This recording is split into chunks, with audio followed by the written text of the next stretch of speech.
Luis Fernando Romero, buenos días. ¿Cómo estás, Ramón? Muy buenos días y gracias por la invitación a tu programa. Encantado. Luis Fernando, podemos señalar que durante ese tercer trimestre las cosas mejoraron un poquito, pero luego volvimos a una situación de crisis profunda en la economía y en la gestión económica del país. Estadísticamente hubo una mejoría muy relativa y pequeña, yo diría, aclarando lo siguiente. También te pasé un análisis un poco más profundo de este Sí, tema, sí, en donde detallo claramente de que esto no es el crecimiento neto de la gestión 2024, solamente es un comparativo, es decir, se ha sumado el crecimiento económico de enero a septiembre 2024 y se ha comparado con el mismo periodo del 2023 y solamente hemos crecido 2,14%. Entonces, esa es la realidad. Y también parte de esta realidad es de que no hemos llegado ni por asomo a lo que se había proyectado como meta gubernamental del 3,71%. Particularmente, y eso lo puedes poner como titular, estimado con la información que se tiene disponible del INE, que nuestro crecimiento económico del 2024 estaría entre el 0,5% y el 1,5%, porque sería muy difícil, así lógico, pensar que en el último trimestre del año, es decir, el cuarto, tengamos un crecimiento por encima del promedio, que fue claro. una cifra que creo que duramente golpeada por los bloqueos, la conflictividad político-social, el veto a las exportaciones. Entonces, yo creo, y salvo que exista un reajuste estadístico cuasi mágico, haríamos que esto sea diferente y tengamos un crecimiento mayor, inclusive al 2%. Para mí estaría en ese rango, aunque seguramente el INE lo puede refutar, pero las estadísticas dicen eso, no tenemos un crecimiento lento, ralentizado. Técnicamente no hemos cumplido las condiciones, que son 2 trimestres consecutivos de decrecimiento. Aún así tenemos indicios serios de que estamos en recesión, al menos en términos reales, en el mercado y en las calles. Y también creo que se puede dar por hecho de que estamos viviendo ya una estanflación. Una estanflación que significa es una de las variables económicas que tiene que ver justamente con una inflación sin crecimiento. Esto es esta inflación, en realidad, técnicamente hablando, señor Romero. Sí, sí, sí. Desde el 2020, que hemos tocado fondo, entre comillas, por la pandemia.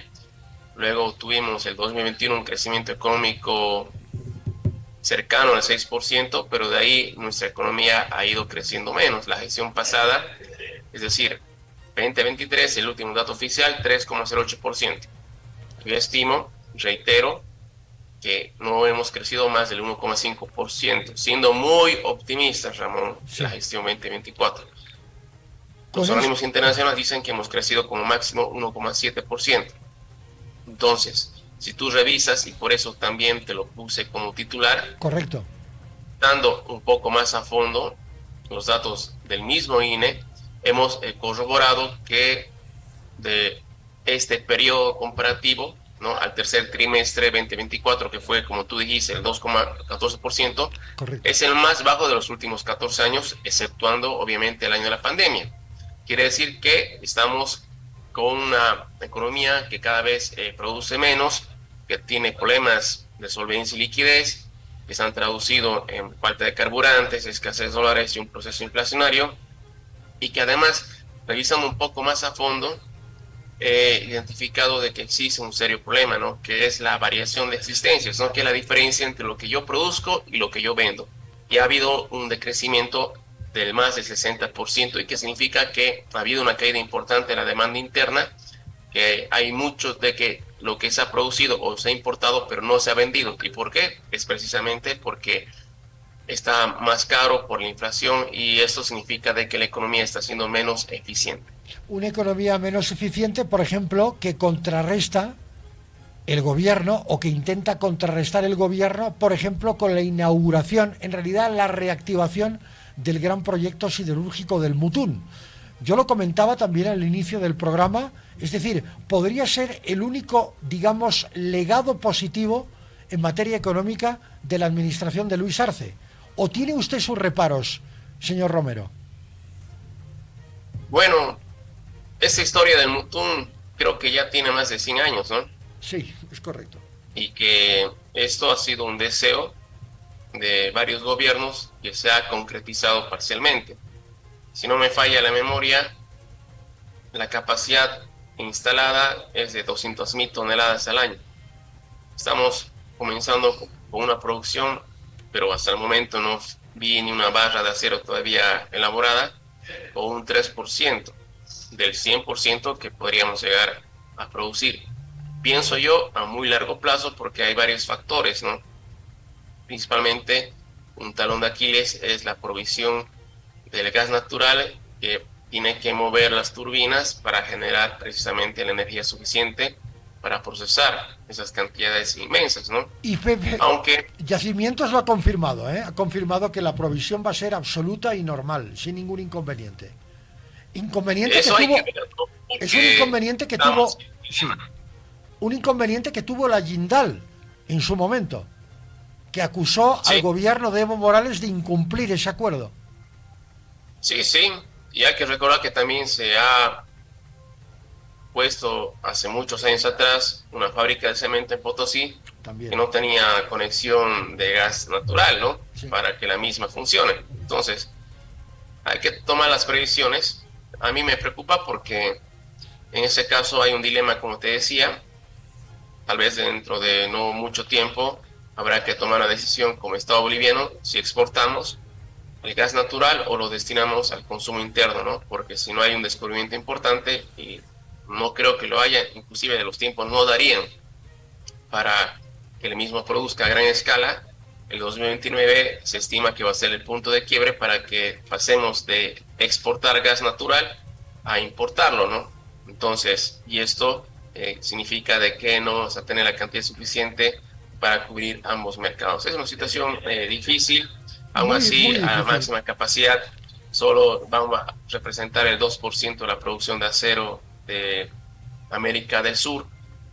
Por ejemplo, China produce más de 1.000 toneladas al año de acero, ¿no? Entonces, yo creo que como intención y un buen deseo de sustituir las importaciones es interesante, pero hay que ser realista, ¿no? Ese es un proyecto de muy largo plazo que va a depender también que exista la sostenibilidad no solamente energética, sino financiera para que la misma opere.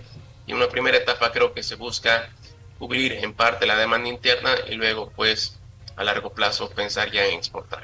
Pensar en exportar y pensar en realmente convertir al país en un polo de industrialización dentro de Mercosur. Claro, mercados para el acero del Mutún no van a faltar. Tomemos en cuenta que gran parte de la inversión es china. Los chinos no hubieran invertido en un proyecto fallido, aunque durante años, usted ha hablado de 100 años, es cierto, se habló de un gran proyecto inconcluso. Hubo gente que dijo, esto es un elefante blanco y no va a prosperar nunca, pero ahora ya va tomando consistencia, se va convirtiendo, señor Romero, progresivamente en una realidad. Ahora, hay que ver si la voluntad política o la voluntad de generar una política económica en referencia a la industria siderúrgica prospera y no queda truncada por el gobierno por venir. Sí, en realidad yo pienso que ha sido más una inauguración política Puede ser. que una realidad al 100%, Puede porque, ser. como se ha indicado, va a comenzar con una producción entre el 1 al 3% de su capacidad. Entonces es un poco raro que una empresa Sí. o una industria comience con una capacidad instalada tan grande, pero con una producción muy, pero muy baja. Sin embargo, está bien, se dio el puntapié inicial, pero ese partido no creo que dure 90 minutos, sino va a ir hasta los penales, porque como tú has indicado, va a depender mucho de la voluntad política, ¿no?, del próximo gobierno, el cual yo creo que debería aunar esfuerzos y recursos para que el Mutún progrese, ¿no? No creo que alguien venga y diga que se cierre, y más bien pues tendrá que evaluar las demás empresas estatales, cerrar o ver cuál es el mecanismo que se tendrá que tomar con la administración de las mismas y transferir los recursos a industrias o empresas que creo que van a ser estratégicas, como el caso del Mutún. Entiendo perfectamente. Luis Fernando Romero es presidente del Colegio de Economistas de Tarija y nos ha mostrado un panorama del Producto Interno Bruto, de este crecimiento del 2,14%, presentado ayer por Humberto Arandia, director del Instituto Nacional de Estadística.